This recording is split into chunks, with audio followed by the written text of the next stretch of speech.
Buenas tardes, amigos. Gracias por estar con nosotros haciendo esta sobremesa hoy, jornada de viernes. El país vive momentos muy, pero muy complicados. ¿Y qué es lo que queda al desnudo? Que la política vive un mundo paralelo al de cualquier mortal. Los políticos son capaces de cometer cualquier tropelía para simplemente permanecer. Y esto lo vemos cada vez que abrimos algún medio nacional. Tampoco es una novedad que el clientelismo más ruin es el arma del sometimiento. Pocas veces el clientelismo es puesto de manifiesto de una manera tan brutal como lo hizo el intendente de Rodeíto, Sergio Eduardo Orellana. Resulta ser que el mandamás de este pueblo fue filmado por una vecina que reclamaba un lote para vivir y con una bestialidad absolutamente perversa, Sergio Eduardo Orellana le refería que los lotes eran para los que trabajaban para él. Miremoslo a Orellana. Porque es injusto, porque yo sé que se están dando lotes. Sí, estoy dándolo. Estoy dándolo a la gente que vino y está conmigo. Está a la par mía. Eso es lo que estoy haciendo. Bueno, ¿sabes qué voy a hacer? Una cosa. Yo a la tarde voy a venir con un cartel acá porque yo vine a hablar con vos. ¿En serio? Bien. Para que vos veas mi situación y todo. Tengo a mi papá de 75 años y él no tiene más tiempo para esperar. A él le pasan los años y sigue alquilando. O yo no sé, te invito a que vos vivas en esa pieza que él tiene, una 4x4. ¿Vos vivirías ahí? ¿Vivirías en una pieza 4x4 con 75 años? Y bueno, eso ya es cuestión familiar y individual de cada uno. No, pero yo te estoy pidiendo un lote, yo no te estoy pidiendo que me hagas una casa, que me hagas y un baño. aparte esas no son formas de venir a pedir, ¿entiendes? Porque vos me estás tratando mal. Yo no te estoy tratando mal. Sí, me estás tratando mal porque me venís a hablar de política. Y bueno, esto no tiene nada que ver con lo político, yo no te estoy pidiendo un lote para construir una casa.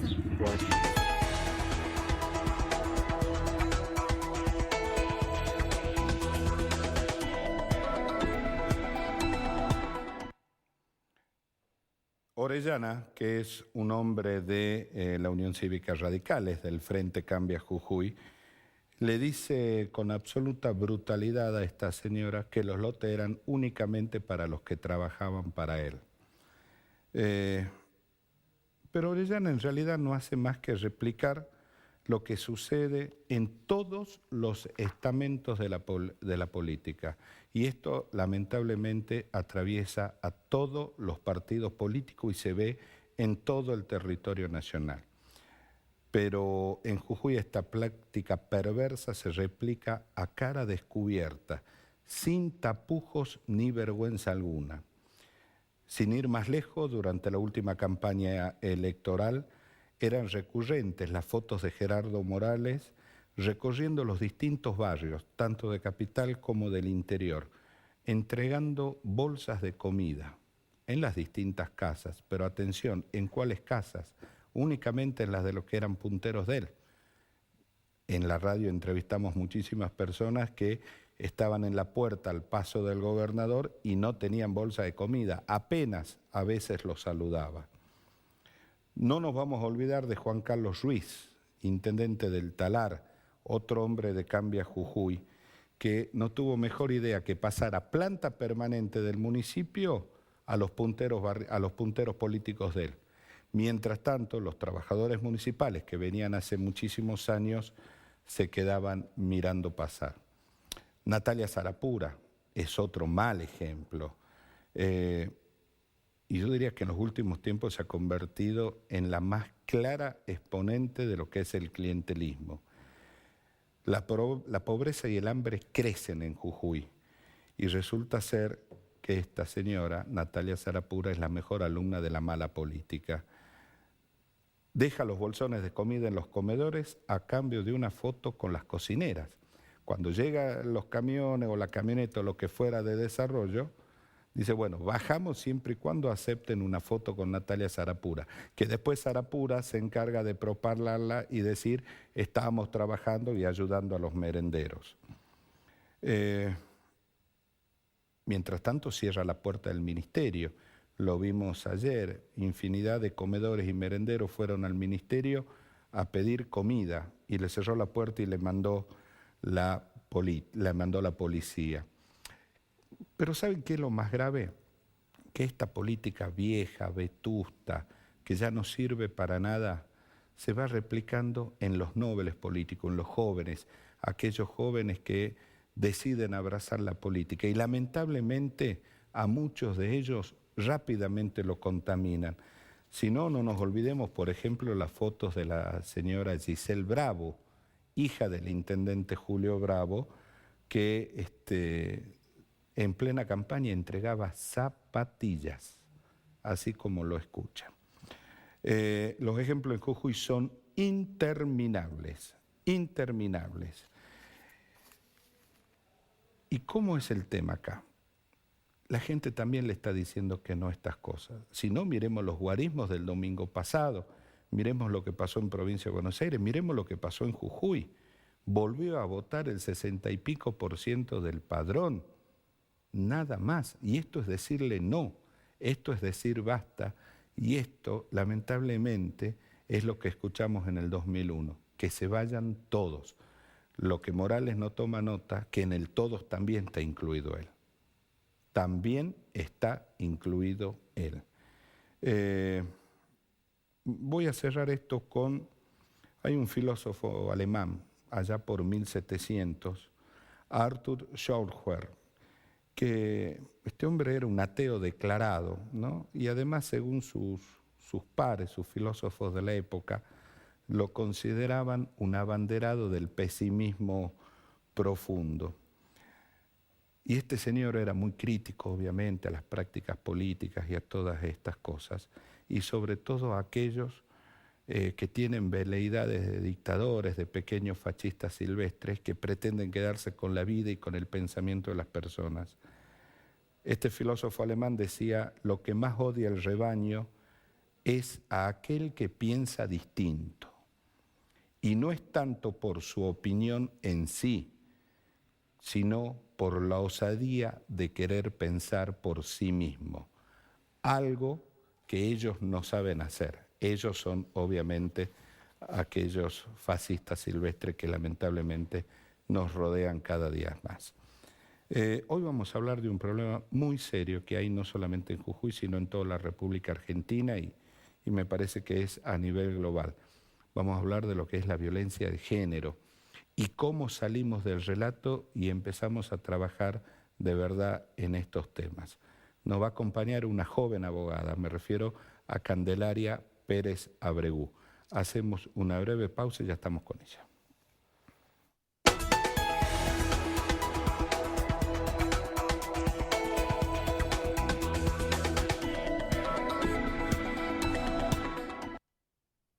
En Sobremesa. Candelaria, muchísimas gracias por estar con nosotros. Muchas gracias a vos por la invitación y a todo el equipo de acá de Canal 2.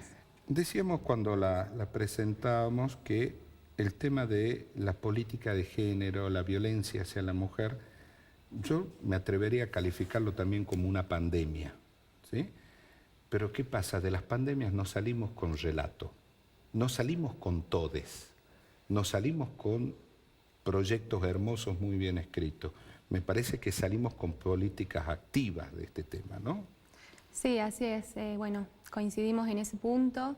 La verdad que creo que puntualmente lo que pasó el año pasado con esta oleada de femicidios que atravesó la provincia de Jujuy, hemos atravesado situaciones que nos han interpelado a todos en las casas, porque bueno, si bien estábamos todos encerrados, veíamos a través de estos medios de comunicación cómo la gente protestaba y cómo se juntaba a pesar de la pandemia pidiendo justicia, ¿no?, por estos casos. Y la verdad que sí, que fue terrible, fue muy lamentable ver todo lo que pasó y bueno, estamos acá puntualmente desde mi rol de abogada, de joven abogada. Tengo muchas intenciones de aportar mi granito de arena, ¿no?, para ver de qué manera podemos revertir, como vos decís, entre todos esta situación. ¿Cómo salimos del relato? ¿Qué es lo que hace falta para salir del relato? Se sancionó la ley Yara en la provincia de Jujuy y seguimos igual que como cuando llegamos de España. Mira, yo creo puntualmente que hablando de legislación tenemos mucho. Hoy por hoy hay legislación sobreabundante. Lo que está faltando es aplicar, ¿no?, lo que dice el papel, un poco mirar la realidad de que a pesar de que siguen saliendo este tipo de políticas y de leyes o de creación de juzgados especializados o lo que fuera, creo que la situación sigue latente y creo que hace falta mucho trabajo, mucho acompañamiento, no agotarnos, digamos, en la creación de algún instituto, Más burocracia. Exactamente, ir al hueso de la cuestión y escuchar y tener una escucha activa sobre puntualmente qué le pasa a la mujer en el momento que está en una situación de violencia de género y por qué no puede denunciar o teniendo la posibilidad de hacerlo no lo hace. Creo que acompañar a esas personas desde el rol que nos toque, como en mi caso abogada o en el caso de un ciudadano común o los responsables que son el Estado, ver de qué manera acompañar a esas personas. A ver, una señora que lamentablemente sufre violencia de género, hoy, ¿a dónde va? ¿Qué hace? Bueno, hay un menú de posibilidades, porque la verdad que muchas veces... Pero me refiero que hace de manera efectiva, ¿no? Claro, concurre a la policía en el mejor de los casos y la policía no le toma las denuncias o, en otras palabras, le da vuelta para poder llevar a cabo esa investigación. Y la verdad que yo creo que el problema central no radica ahí, sino hay que acompañar desde el momento cero y hacer que esta persona y que la comunidad también empiece a visibilizar cuáles son estas situaciones de violencia de género y ser todos conscientes de lo que está pasando para que la persona no acuda a la policía sola o al momento de hacer la denuncia no se retrotraiga y no lo haga por decisiones de los funcionarios que están en ese momento. Hay un caso emblemático, una señora que su marido la mata en Ciudad Perico. Y resulta ser que este señor estaba hasta con perimetral. Claro. Y llegó hasta la puerta de la casa y la pudo matar ahí. Es terrible. O sea, ahí falló el sistema. Claro, es terrible. Es terrible porque, bueno, conozco el caso y bueno, y no es el único, es uno de los muy pocos que se ha podido visibilizar, pero pasa, es muy... ¿Quién es el responsable de garantizar la perimetral? El Estado. El Estado es el que tiene que cumplir el rol de garantizar todas estas medidas, ¿no? Por la supuesto. policía, por ejemplo. Y la Fiscalía también, sí. O sea, la Fiscalía debe certificar que esta persona no puede acercarse a su exmujer. Exactamente. ¿Y sí, por qué no la lo policía. hacen? Es la pregunta que muchos nos hacemos. Mira, a mí me gusta mucho hablar de los hechos y no de las palabras o de lo que deberíamos hacer, porque creo que una persona se demuestra con los hechos, ¿no? En mi caso, por ejemplo, me ha tocado asesorar la Comisión Municipal del Piquete y siempre, a raíz de esta temática, siempre tenemos constante vínculo, constante comunicación con la policía, porque la verdad que me veo obligada a estar detrás de ellos para que efectivamente cumplan las disposiciones que ellos tienen que hacer cumplir, ¿no? Y acompañar a la víctima, en este caso, o no a la víctima, sino a la persona que está atravesando esa situación de manera correcta y de que se sienta acompañada, porque si no, si van solas, muchas veces no sucede. Y es lamentable, es muy triste que las mujeres y el colectivo de personas LGTBI, porque no nos olvidemos que también son violentados en este sentido, sufran y atraviesen todo lo que están atravesando, a pesar de todas las leyes y todas las medidas que se han tomado a nivel provincial a los fines de erradicar este tipo de violencia. Por ejemplo, ¿la policía hay que prepararla, capacitarla? Yo creo que sí, que es muy importante. ¿No están capacitados? La verdad que mi opinión es que no, muchos no, y algunos que dicen estarlo, queda muy en descubierto que no lo están. Lo mismo que las personas que están presas, por ejemplo, por cuestiones de violencia de género, no tienen una charla o ni siquiera saben por qué están ahí, porque nadie nunca les habló de igualdad de género. Nadie nunca les habló... O sea, esas personas, a ver, no saben que no se le debe pegar no solamente a otra persona, sino especialmente a una mujer. No lo saben, no entienden muchas veces por qué están en ese lugar. Simplemente son testigos o hacen mea culpa de lo que sucedió hace media hora atrás, pero no tienen internalizado toda esta cuestión que nosotros quizás lo podemos llegar a manejar o las personas con las que nos formamos al respecto manejamos, ¿no? Entonces, digo, la sanción a esta persona no es la vía más útil, sino que creo que hay un problema central que es la concientización y la educación no solamente de los hombres, sino para todas las personas al respecto. En el sistema de educación primaria, secundaria, bueno, al que le guste y le interese a futuro después profundizar, está muy bueno también, pero creo que hay un problema central que no sabemos de lo que estamos hablando y seguimos creando leyes, organismos y demás que tratan de erradicar algo que ni siquiera los que cumplen eso lo saben. Entonces creo que es un problema muy grueso. Creo que, volviendo a la pregunta que me hacías, creo que la salida tiene que ver con esto, ¿no? Con, primero, la educación, segundo, la concientización y tercero, el acompañamiento a las personas que ya están lamentablemente atravesando esa situación. En la justicia, ¿cómo estamos con el tema de la paridad de género? Mira, en la justicia es muy complicado el tema, sin intención, digamos, de pegar a nadie ni a los funcionarios que hoy están revistiendo esos roles. Creo que... Hablamos como algo genérico. La justicia, exactamente, ¿no? Sí. Creo que los jueces están encaminándose a los fines de fallar con perspectiva de género. Creo que el rol que las mujeres hemos encabezado... Acá permítame un paréntesis. Sí. La ley es igual para todos, ¿sí? Estamos de acuerdo. Sí, en iguales condiciones. Sí. Exactamente. ¿Cómo es fallar con perspectiva de género? ¿Si es hombre es menos o es más? ¿O si es mujer es menos o es más? No tiene que ver con eso. No tiene que ver con eso. ¿Cómo es un fallo con perspectiva de género? Tiene que ver justamente, primero que nada, si hablamos puntualmente de una situación que está atravesando una mujer en violencia de género, ver por qué esa mujer está en una situación de desigualdad con respecto al hombre que, bueno, la está violentando, ¿no? Y bajo ese paradigma fallar. Lo mismo, no solamente cuando atravesamos violencia de género, hablando de la violencia física, porque no nos olvidemos que también tenemos un tipo de violencia que es la violencia económica, que se refleja mucho también en los padres que no cumplen con las cuotas alimentarias.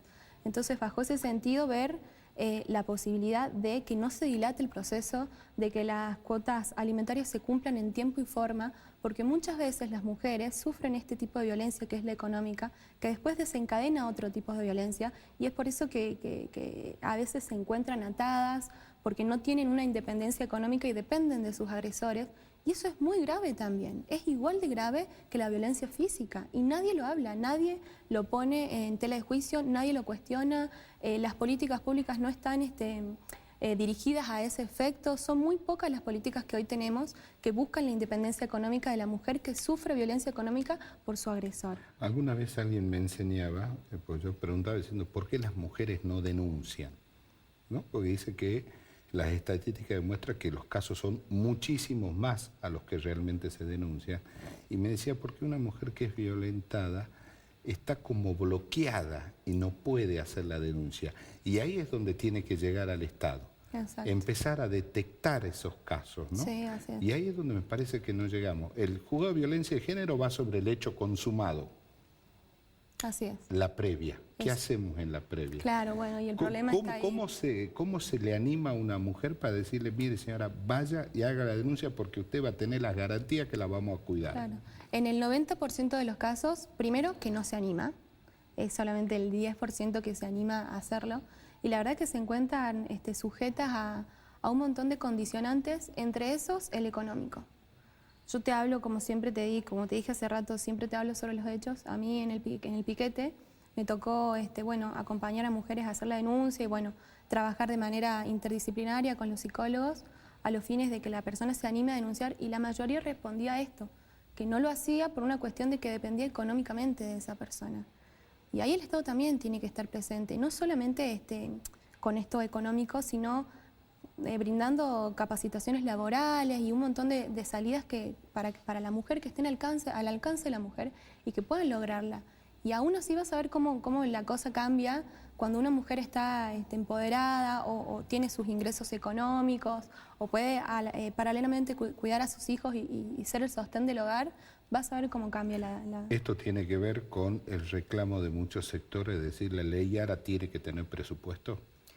Puede ser, yo no le encabezaría tanto, no le encaminaba más a ese punto, sino que lo encaminaba a lo que a mí me tocó vivir en mi comunidad, con las políticas públicas que la comisionada ha alargado en lo que va de su gestión, que es justamente lo que te decía, trabajar con unos ciertos programas que cuentan con el apoyo económico a las mujeres que sufren cuestiones de violencia económica, violencia de género, perdón, y violencia económica, y el acompañamiento psicosocial para que estas mujeres puedan encontrar una salida laboral, puedan encontrar su camino para lograr esa independencia económica de su agresor.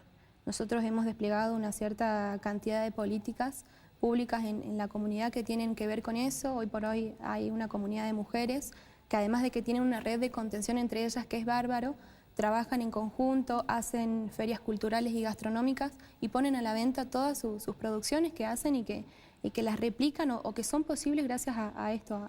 Yo lo sintetizaría así, que las mujeres se convenzan que son libres. Exacto, sí.